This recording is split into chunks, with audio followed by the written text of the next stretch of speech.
Hey, what's up, guys? John here. March 2020, banks were told they didn't have to keep a single dollar on hand. Reserve requirements were zero. We've never seen that before. And now that's all going to change. That's going to change on the 27th in 4 days.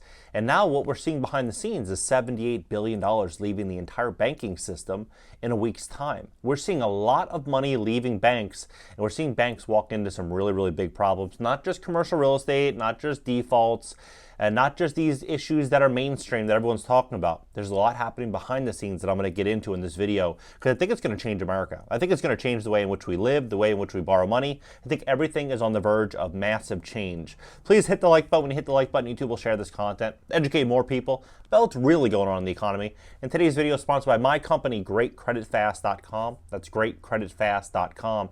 If you have late payments, medical bills, charge-offs, if you have foreclosures, repossessions, you had anything on your credit report that's holding you back, go on our website, schedule a free strategy session. Let's see how we can help you, because we're stepping into a new lending environment. If you have bad credit, the odds of getting ahead are almost zero.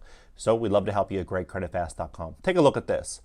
Now, July 27th is when they are set to have a meeting.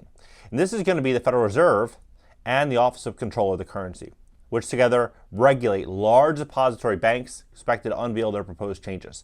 Now, look at what's going on here. $78 billion in excess of the U.S. banking system in 1 week, right, as J.P. Morgan CEO Jamie Dimon issues an alert on deposit flight. Look at this. Asset quality measured delinquencies on all loans and leases to consumers' credit cards and commercial banks. Look how high this jump was since, late 2022.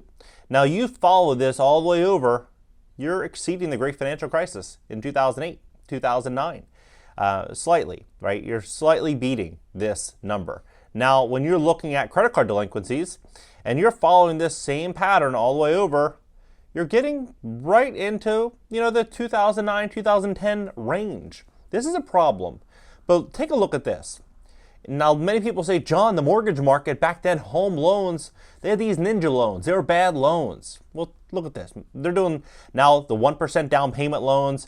Rocket Mortgage was doing the 1% down payment loans as well. Bank of America was doing 0% down in these communities nationwide. Right? They started pulling all of these new strings out. But let's look at what actually happened in terms of home prices. Because everyone thinks that 2007, 2008 was this massive housing bubble with $1 million homes that were only worth $200,000. No, $314,000 was the average home at the height of the housing bubble. $314,000. Average home price now is $436,000. So it's increased about 18%, 17% since the height of the great financial crisis. And wages have actually remained relatively flat. The median income back then was about $50,000. Now it's about $56,000. So in relation, it's basically flat, not including record high inflation. But look at this to show you where people are really at. Other investors bought single-family existing homes or other properties intending to do cosmetic improvements and then sell them at a profit. But before they could do that, the slump hit and the home values dropped. Instead of selling at a loss, investors of all stripes are now renting them out. Well, who called that? I've been talking about that on this channel, saying, 40% of all U.S. mortgages were originated at the height of the market, 2020, 2021. What's going to happen when things hit the fan and they can't sell? They don't have equity. They're going to start renting these properties out. And we're going to start seeing rents start to fall in a really, really big way. But look at where rents were back then. So of the 10 areas slammed by Rentometer, and Atlanta and Houston, rents declined most, plunging 12.8% for 1 year. 12.8% for 1 year. We're already starting to see rents already starting to soften now. Median monthly rent for all rentals in Atlanta, $884. $884 for an apartment in Atlanta. Houston, $779. Right? The New York metro area had the highest median rent, 2007, of $1,729. The median rent in America now is $2,000. And it posted the biggest increase of 12.8%. San Francisco, it grew at 8.5% to $1,685, and Boston rose 6.8% to $1,528. Consumers were way better off back at the great financial crisis. They were way better off. Everything was cheaper. The world was easier than it is today. We're going to start to see some really, really big changes, and the Fed's going to probably increase interest rates this week. So as the Fed continues to increase interest rates to a 22-year high with record high consumer debt, I mean, we're stepping into problems. Now, I've been talking about this for a little while on this channel, and I think I was 100% right on all the data, on all the facts, on all the stats, but I think I was wrong in terms of the amount of engineering that went into this. Because what should have really happened is that we should have seen some type of bigger correction last 6 to 12 months. But somehow they kept keeping things afloat, like pushing student loans out and pushing these obligations out to really paint this false narrative that the economy is doing way better. But I mean, if it wasn't for everything, all the financial engineering that they did, all the stimulus, the PP loans, the unemployment benefits, 0% interest loans, banks basically flooding everyone with money. If it wasn't for all of these things that were never done before in history, I mean, think about it. Rents were optional, mortgages were optional. Things would have hit the fan long ago. But now in America, a lot of people think, hey, you know what? This is going to be fine. We'll have this soft landing. No. This is all changing. This financial engineering is going to come to a complete halt. And when it does, it's only going to be the ones that are prepared that are actually going to be able to navigate this economic hell that I think we're walking into. I mean, look at student loans, right? Student loans, September 1st is when some are going to be due. The rest are going to start October, right? 43.5 million borrowers, and 1 in 5 are going to have payments over $500 a month. How are people going to afford that, right? They say 5% of discretionary income.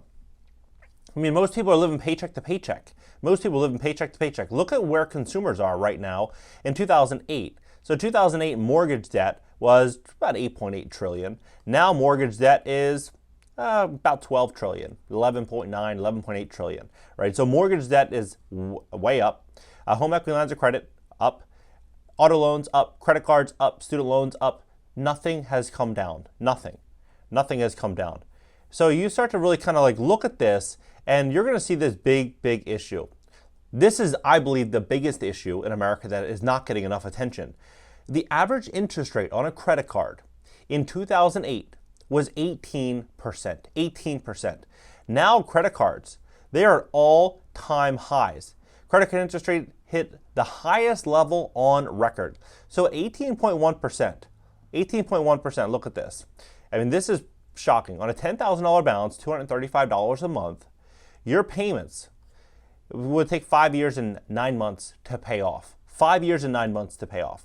And $6,000 in interest. Now, that's not horrible, considering the fact that $235 a month, people are like, okay, you know what? I'll make the payment. It's not that big of a deal. And if in 5-6 years I'll be out of it, it's okay. But when you just change it from 18.1% to where a lot of credit cards are right now, which is 28%, you go from 5 years and 9 months and $6,100 in total interest payments to $40,000 in interest payments and 17 years and 11 months to get out of that. Now that is absolutely insane. That is absolutely insane. And a lot of people are in that same position. They're thinking, I'll just make the monthly payments. I can afford $235 a month. What people don't realize is it's the money that's wasted. That $150, $200 a month that's going exclusively to interest, that could be going towards, an investment. That could be going towards bettering your life, bettering your future, a car. It could go towards many things. It shouldn't go towards a credit card company. But a lot of people are going to be in this position. As banks continue to tighten up, as they start to really suffer these losses, consumers aren't going to get these credit lines. And so these offers that people can get now, 0% credit. Look at this. These are all 0% APR cards where you can transfer this high balance, $10,000, either all or some of it, to a 0% interest credit card. And you could do so for free. No annual fee on many of these cards, 0 annual fee. You just basically apply and you could transfer the balance. You do have to have a good credit score though, 700 to 749, 700 to 749, 700 to 749. So you need good credit to get there. So if you have late payments or anything like that, it's going to make it very, very challenging. But one thing that I think a lot of smart people are doing right now is they're realizing the writing on the wall. Banks are in trouble. Lenders are in really big trouble. If you have only one bank, only one credit card or 2 credit cards, that's a problem. You want to have multiple relationships. You want to have these options where you can pivot and move around so you don't get kind of stuck where you can't get access to money, can't get access to funding. Because the best investments, the best time to grow and scale a business is when everyone else is afraid. It's easier to get talent. It's easier to take over certain areas and certain niches because a lot of your competitors are pulling back. They're laying off staff. They're pulling back on marketing. I mean, this is going to be the greatest wealth transfer of all time. I would highly suggest if you have credit card debt, even if you don't, just applying for these cards. I'm not saying to go spend money and be irresponsible, but apply for them if you can get approved. You don't want to apply for cards you're not going to get approved for because that's going to be a ding on your credit. But applying for credit cards, applying for relationships with these banks, even open up a bank, put $50 in an account, $25 in an account. Just start to establish these relationships. It's going to be important because what I think is going to happen this year and next year is going to be massive bank tightening and a complete overhaul of the U.S. economy. I don't think that they're going to be able to push this along for much, much further unless they pulled some miracle out of their pocket, like extending student loans forever or giving everyone money again, like universal basic income or something crazy like that. If they're going to let this thing land, it's going to get nasty. What do you think about it? Drop it below. Hit the like button. Add me on IG as well for content I'm not going to post here. And if you want to fix your credit, you want to position yourself for the greatest wealth transfer of all time, we'd love to give you a free strategy session at greatcreditfast.com. That's greatcreditfast.com. If you have a credit score that is below that 749 number, go there and book a call. Go there, book a call. We'd love to see how we can help you. And I'll catch you guys on the next video.